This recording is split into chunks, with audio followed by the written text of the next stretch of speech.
तो दोस्तों, तो कैसे हैं आप सभी। आज हमारा लेक्चर नंबर 3 है। आरआरबी एनटीपीसी की जो हमारी सीरीज चल रही है दोस्तों, उसका लेक्चर नंबर 3 है। टॉप 10 क्वेश्चंस करने जा रहे हैं। आज का सेशन बहुत ही शानदार रहेगा दोस्तों, बहुत मजा आएगा। आप एक बार देखें और अगर लेक्चर अच्छा लगे तो अपने दोस्तों को भी शेयर करें। ठीक है, तो स्टार्ट करते हैं दोस्तों इसी के साथ। पहला क्वेश्चन है, the mean of the marks scored by 12 students of a class is 67.4. If the mean of another class consisting of 15 student is 72.3, find their combined mean. यहाँ पर हमें combined mean निकालना है। देखो कैसे सॉल्व करेंगे। combined mean निकालना है हमें, तो combined mean is equal to हो जाएगा n1 into x1 bar plus n2 into x2 bar upon n1 plus n2। इसे हम ऐसे भी समझ सकते हैं, ऐसे भी समझ सकते हैं दोस्तों कि दोनों का सम divided by total number of observation. तो n1 हमारा कितना है 12, 12 मल्टीप्लाइड बाय 67.4, तो 12 मल्टीप्लाइड बाय 67.4 प्लस n2 कितना है 15 और x2 बार कितना है 72.3। रख देंगे, डिवाइड में आएगा टोटल 12 प्लस 15 दैट इज 27। तो पहले अपन सॉल्व करते हैं। 12 4 जा 48, 8 हो गया, 4 लेफ्ट है।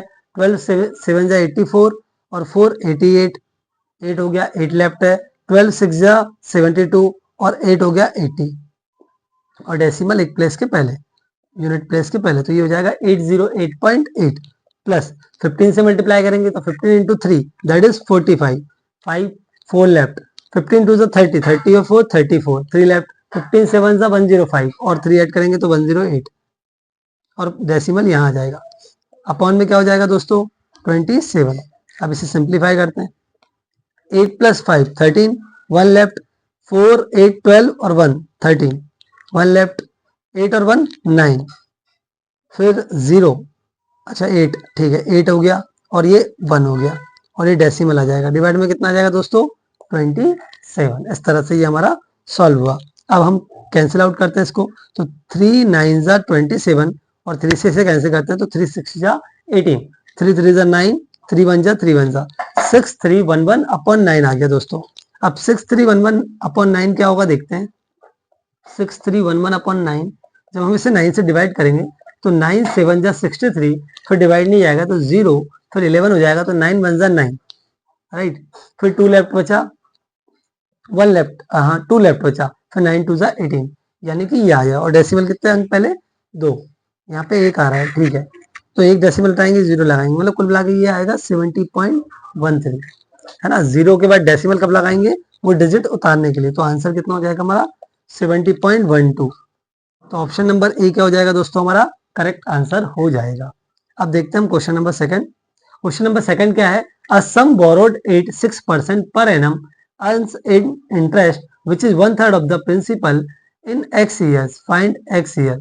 मतलब x ईयर्स में जो हमारा ऐसा ही है सिंपल इंटरेस्ट, वो प्रिंसिपल का 1/3 हो जाता है, ऐसा इसमें कहा गया है। तो निकालना क्या है, हमें टाइम पीरियड निकालना है। चलो दोस्तों सॉल्व करते हैं। ऐसा ही क्या होता है हमारा PRT बाय 100। तो सिंपल इंटरेस्ट 1/3 होने वाला है प्रिंसिपल का, तो P/3 लिख देंगे। P हो जाएगा। रेट क्या है हमारा दोस्तों 6% और टाइम पीरियड हमें निकालना है जो कि x माना है। कितना माना है x, और हमें x की वैल्यू क्या करना है फाइंड आउट करना है। अब इसे सॉल्व करेंगे तो P से P कैंसिल हो जाएगा दोस्तों। ये हो जाएगा 100/3 और डिवाइड में 6 आ जाएगा। तो इस तरह से 100 डिवाइडेड बाय कितना हो जाएगा 18। तो x की वैल्यू हमें निकालना है। 18 से डिवाइड करेंगे दोस्तों 100 को, तो 18 5 जा 90, 10 लेफ्ट, ठीक है। फिर पॉइंट लगाएंगे तो एक 0 बढ़ाएंगे। 18 5 जा 90 अगेन, फिर 10 लेफ्ट हुआ तो फिर 5 5 10 से आता जाएगा, यानी कि 5.555। ऑप्शन नंबर सी क्या हो जाएगा हमारा करेक्ट आंसर हो जाएगा। ठीक है दोस्तों, अब नेक्स्ट क्वेश्चन देखते हैं। Two numbers are in the ratio 9:5. If 9 is added to greater number and 5 is subtracted from the smaller number, the greater number becomes thrice the smaller one. Find the number. दोस्तों इस question को हम normally भी कर सकते हैं traditional method से, but हमें ट्रेडिशनल मेथड यूज नहीं करना है क्योंकि हमारे पास टाइम बहुत कम रहेगा, तो हम 10 सेकंड में से उड़ाएंगे। पहले नंबर ऑप्शन को ले रहे हैं दोस्तों 36 और 20 को। अगर हम इनका रेशो निकालें तो 36 टू द रेशो 20, अगर हम 4 से कट करें तो 4 5 जा 20, 4 9 जा 36, यानी कि 9:5 रेशो बन रहा है। तो ये बात तो क्लियर है, बट क्या ये सेकंड कंडीशन को सेटिस्फाइड कर रहा है देखते हैं। 20 माइनस 5, 36 प्लस 9 कितना हो जाएगा दोस्तों 45, और 20 माइनस 5 दैट विल बी 15, 15 से कट करेंगे तो कितना आएगा 3, 3 और 1 का रेशियो है, 3 1 का रेशियो मतलब ये इससे 3 गुना है, ठीक है। अब सेकंड कंडीशन क्या है, 9 is added to the greater number and 5 is subtracted from the smaller number, तो number becomes 3 times the smaller one. अच्छा, ग्रेटर नंबर जो रहेगा वो 3 टाइम्स हो जाएगा स्मॉलर वन का, और हो भी रहा है, तो ऑप्शन नंबर ए ही क्या हो जाएगा दोस्तों हमारा करेक्ट आंसर हो जाएगा। ऑप्शन नंबर सेकंड हमें चेक करने की जरूरत नहीं। और यही अगर नंबर 4 है हमारा, what will be the simple interest earn on an amount of rupees 16,800 in 9 months at the rate of 6.25% per annum, यानी कि हमें सिंपल इंटरेस्ट निकालना है। तो फिर से हमारा सिंपल इंटरेस्ट का क्वेश्चन है दोस्तों, सॉल्व करते हैं। ऐसा ही इज इक्वल टू होता है PRT बाय 100, यहाँ पे हमें सिंपल इंटरेस्ट फाइंड आउट करना है। प्रिंसिपल हमें गिवन है दैट इज 16,800 रुपीज, रेट कितना गिवन है 6.25%। अब 6.25% ये हो जाएगा अपॉन 100 आ जाएगा। टाइम पीरियड कितना गिवन है, टाइम पीरियड गिवन है 9 मंथ, 9 मंथ को दोस्तों हमें ईयर में कन्वर्ट करना होगा, तो कितना हो जाएगा 9 डिवाइडेड बाय 12, फिर डेसिमल भी हटा लेते हैं तो ये 100 हो जाएगा। 25 से कैंसिल करते हैं तो 25 जाएगा, और ये 25 से 4 टाइम जाएगा।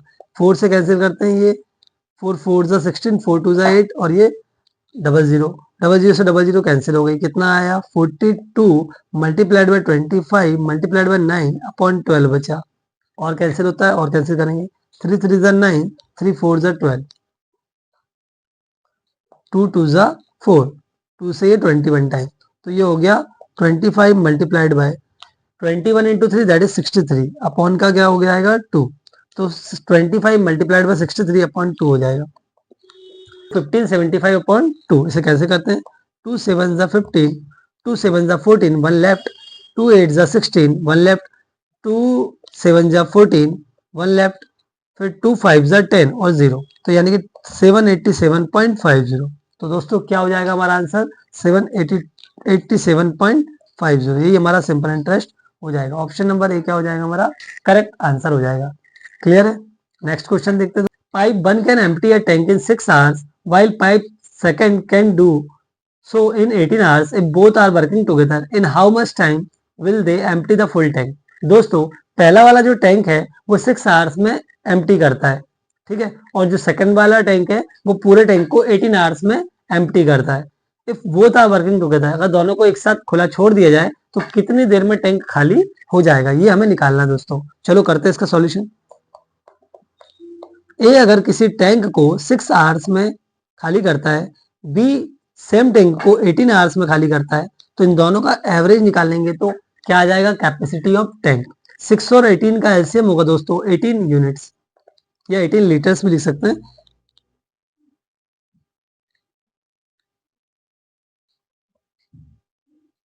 यूनिट हमें दी नहीं है तो हम क्या करेंगे यूनिट्स में लिखेंगे, ठीक है। 6 से डिवाइड करेंगे तो कितना हो जाएगा 3 यूनिट्स पर आवर, और 18 से डिवाइड करेंगे तो कितना हो जाएगा 1 यूनिट पर आवर, ठीक है। अगर दोनों मिलकर खाली करेंगे तो कितना खाली करेंगे a plus b 4 unit per hour, मतलब दोनों की इफिशियंसी को हम क्या कर देंगे ऐड कर देंगे।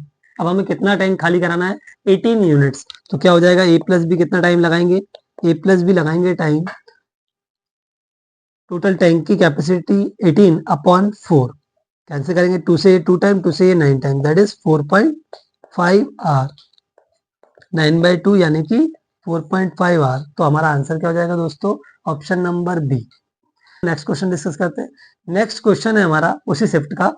The perimeter of the floor of a room is 18 meter, the perimeter of the floor of a room is 18 meter. किसी रूम के फ्लोर का जो पेरीमीटर है वो 18 मीटर है। What is the area of the walls of the room if the height of the room is 3 metre. अगर उस पूरे रूम की हाइट हो 3 मीटर और ये पूछा जा रहा है हमसे कि what is the area of the walls, हमें चारों वॉल का क्या निकालना है एरिया निकालना है। चलो देखो इसको कैसे सॉल्व करते हैं दोस्तों। फ्लोर भी कैसा होगा रेक्टेंगुलर होगा, वैसे तो हो सकता है स्क्वायर भी, बट यहाँ पर जनरली हाउस की बात होगी तो हम क्या लेंगे रेक्टेंगल, ठीक है। ये हमारा फ्लोर रहा, तो फ्लोर का पेरीमीटर कितना दिया है इन लोगों ने 18 मीटर, यानी कि ये हुआ कि 2 times of L plus B. अगर इसकी लेंथ एल है और ब्रेड्थ बी है, यानी कि पेरीमीटर हो जाएगा 2 times of L plus B, और वही हमें गिवन है कितना 18 मीटर। यहाँ से हम एल प्लस बी निकाल सकते हैं दोस्तों। एल प्लस बी कितना हो जाएगा हमारा 9। ठीक है, अब इन्होंने पूछा क्या है, चारों बॉल का एरिया निकालना है। तो बेटा अगर ऊपर हाइट है 3 मीटर, फिर बॉल का एरिया निकालना है, मतलब ये क्यूबॉइड है, सीधा सी बात है। क्यूबॉइड जैसा रूम, रूम हमारा क्यूबॉइड ही होता है। चलो तो फिर एक काम करते हैं, अगर चारों बॉल का हमें वो निकालना है तो वो हो जाएगा हमारा, हाइट ये हो गई तो एक बार एल और एच आएगा और एक बार बी और एच आएगा। ठीक है, तो ये हो जाएगा 2 times of plus L H plus B H. ये क्या हो जाएगा हमारा 2 times of L H plus B H. ये हो जाएगा 4 बॉल्स का हमारा एरिया दोस्तों, इज इक्वल टू कितना है, निकालना है क्या, यस निकालना है। ठीक है, निकालते हैं इसकी वैल्यू।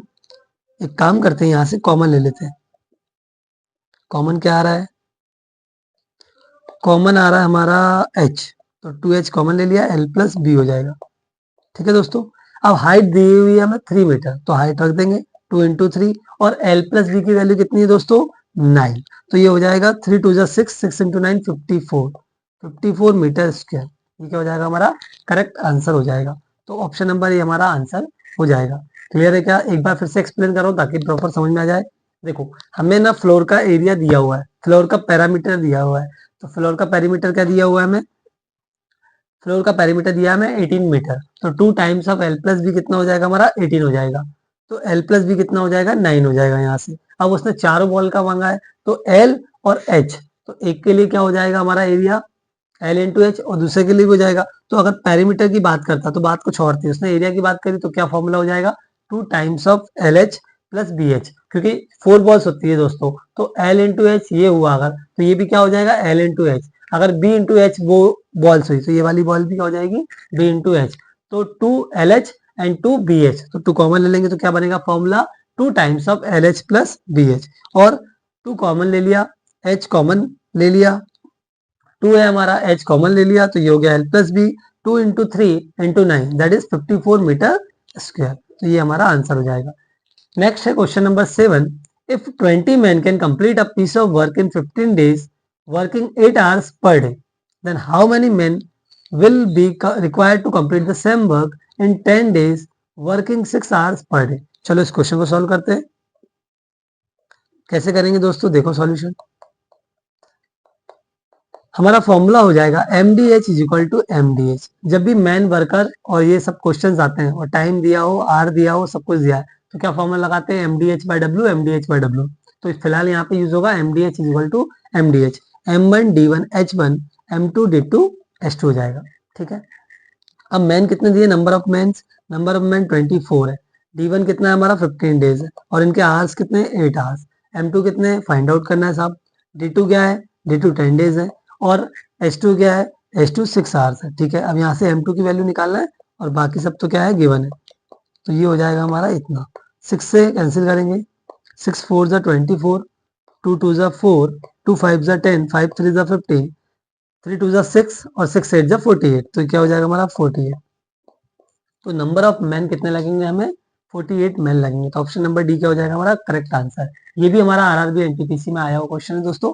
बट देखो ऐसे ट्रिक से हमारा डायरेक्ट हो जाता है, MDH is equal to MDH use करो, M1D1H1 is equal to M2D2H2। ठीक है, और फिर आंसर आ जाएगा। चलो नेक्स्ट क्वेश्चन देखते हैं। क्वेश्चन नंबर 8 है हमारा, find the value of 7500 plus 1250 divided by 50। अब ये भी दोस्तों हमारा आरआरबी एनटीपीसी का ही क्वेश्चन है, और इसमें सिंपल कैलकुलेशन हमें करना है। देखो करते हैं, 7500 7500 प्लस 1250 डिवाइडेड बाय 50, यानी कि 1250 डिवाइडेड बाय 50। सिंप्लीफिकेशन करना दोस्तों, 0 से 0 कैंसिल, 5 से 25 कैंसिल, कितना हो जाएगा 7500 प्लस 25 दैट इज 7525। ओके, तो 7525 क्या हो जाएगा हमारा आंसर। ऑप्शन नंबर सी क्या है 7525, तो ये हमारा आंसर हो जाएगा। ये भी हमारा आरआरबी में ही आया हुआ क्वेश्चन है। नेक्स्ट क्वेश्चन देखते हैं, question number 9। The present worth of 338 due in 2 years 84% per annum compounded interest is. Compound interest में हमें ये निकालना है कि पी की वैल्यू क्या है, यानी कि प्रेजेंट वर्थ निकालना है। फ्यूचर में वो कितने बन गए 338 रुपीज हो गए, यानी कि अमाउंट हमें गिवन है और प्रिंसिपल निकालना है। तो सॉल्यूशन देखेंगे दोस्तों, ए इज इक्वल टू क्या होता है हमारा पी 1 प्लस आर की पावर आर बाय 100 की पावर एन। ठीक है साहब। पी निकालना है, अमाउंट 338 रुपीज दिया है, लिख दिया। 1 प्लस आर बाय 100 की पावर एन। आर क्या है हमारा 4%, दैट इज 4/100। और टाइम पीरियड कितना है 2 ईयर्स, तो 2 कर देंगे। 104 अपॉन 100 हो जाएगा ये।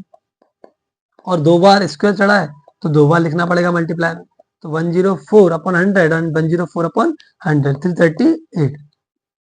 कैंसिल करते हैं, ये हो जाएगा हमारा 25। 4 से कैंसिल करें तो 4 2 जा 8, 4 6 जा 24, 25 26। तो ये हो जाएगा P मल्टीप्लाइड बाय 26/25 इंटू 26/25 और 338। अब 13 से इसे कैंसिल करने की कोशिश करते हैं। 13 2 जा 26, 13 2 जा 26, कितना लेफ्ट हुआ 26 4 3 7, 13 5 जा 65, 13 6 जा 78, तो यहाँ पे 6 आ जाएगा। ठीक है साहब, 26 से 26 कैंसिल, तो ये हो जाएगा हमारा P, कितना हो जाएगा P हमारा 25 मल्टीप्लाइड बाय 25 उधर जाएगा और डिवाइड में आ जाएगा 2, यानी कि 625/2। आधा करना है जस्ट इसका, तो 600 का आधा हो जाएगा 300 और 25 का आधा कितना हो जाएगा 12.50। बिल्कुल सही है दोस्तों, ऑप्शन में भी है, ऑप्शन नंबर ही क्या हो जाएगा हमारा करेक्ट आंसर हो जाएगा। क्लियर है? ठीक है, अब नेक्स्ट क्वेश्चन करते हैं। तो नेक्स्ट क्वेश्चन है हमारा लास्ट क्वेश्चन। दोस्तों ये हमारा आज की क्लास का लास्ट क्वेश्चन है, जो कि बहुत ही शानदार क्वेश्चन है और इसमें कंडीशंस समझ में आना चाहिए। देखो क्या है question. 3 straight lines x plus y minus 3 is equal to 0, x plus y plus 2 is equal to 0 and 3x plus 3y minus 7 is equal to 0 are। क्या ये लाइंस पैरेलल है, क्या ये लाइंस परपेंडिकुलर है, क्या ये लाइंस इंटरसेक्टिंग ईच अदर है, और क्या ये लाइन कंकरेंट है। पहले इनके दोस्तों हम कोफिशिएंट्स को लिख लेंगे लाइन से। x plus Y minus 3 is equal to 0, X plus Y plus 2 is equal to 0, 3x plus 3y minus 7 is equal to 0। अगर हम कोफिशिएंट को देखें तो ये क्या है 1 1 3 एंड माइनस 3 2 और माइनस 7। अब यहाँ पर हम एक चीज देख पा रहे हैं दोस्तों कि 2 की वैल्यू क्या है एकदम सेम दिख रही है, तो फिर हम समझ जाएंगे कि हम डिटर्मिनेंट लगाएंगे। यहाँ पे क्या लगाएंगे डिटर्मिनेंट, सब सारे कोफिशिएंट्स का डिटर्मिनेंट बना के यदि 0 आ गया तो फिर लाइन क्या हो जाएंगी कॉन्करेंट, क्योंकि कंडीशन क्या होती है कॉन्करेंट की कि अगर डिटर्मिनेंट्स 0 हो जाए तो हमारी क्या होंगी तीनों लाइन कनकरेंट होंगी, मतलब एक ही पॉइंट से क्या करेंगे पास होके पास करेंगे, एक ही पॉइंट को क्या करेंगे वो पास करेंगे। ठीक है, तो डिटर्मिनेंट 0 है, ये हमें प्रूव करना है। अब देखो हम देखते हैं कि डिटर्मिनेंट 0 है कि नहीं। दोस्तों यहाँ पे हमारा डिटर्मिनेंट आया d is equal to 1 1 3 minus 3 2 और minus 7। According to the property of determinant, अगर 2 रो या 2 कॉलम कोई भी सेम होते हैं तो आंसर क्या होता है सीधा 0। तो यहाँ पे डिटर्मिनेंट की वैल्यू क्या आ जाएगी 0। अब कनकरेंट की कंडीशन भी क्या है कि डिटर्मिनेंट यदि 0 है तो फिर क्या होंगी वो लाइन्स कॉन्करेंट होंगी, तो इसलिए आंसर क्या आएगा ऑप्शन नंबर डी। परपेंडिकुलर होता तो कुछ और होता, सेम नहीं मिलेंगे। ठीक है, चलो तो इस तरह से ये हमारा क्वेश्चन क्या हो गया कंप्लीट हो गया। दोस्तों तो एक बार बताएं कमेंट करके कि कैसा लगा आपको आज का वीडियो। और भी वीडियोस देखने के लिए हमारे चैनल को फॉलो करें, लाइक करें, शेयर करें दोस्तों में भी, और चैनल को पहले से सब्सक्राइब कर लें ताकि आपको नोटिफिकेशन और अपडेट्स मिलती रहे। ठीक है, ओके, जय हिंद, जय भारत।